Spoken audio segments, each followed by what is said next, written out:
everyone, welcome back to Sunny Live Chain. Thank you so much guys for tuning in. I'm here to update you of what's going to happen on Uzalo from the 21st to the 25th of August 2023 on Monday.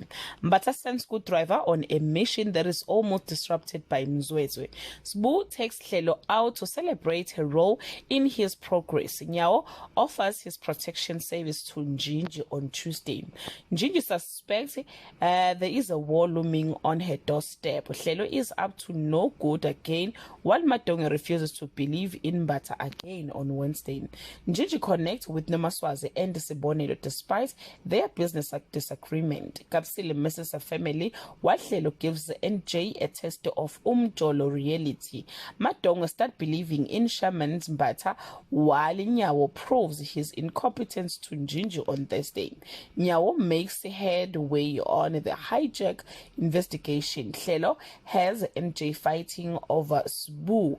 Sbu prepares for the shaman arrival on Friday.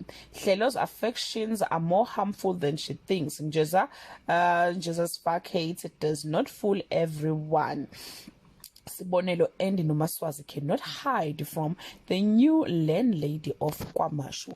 Well guys, that's all I have for today. You can leave your comment below.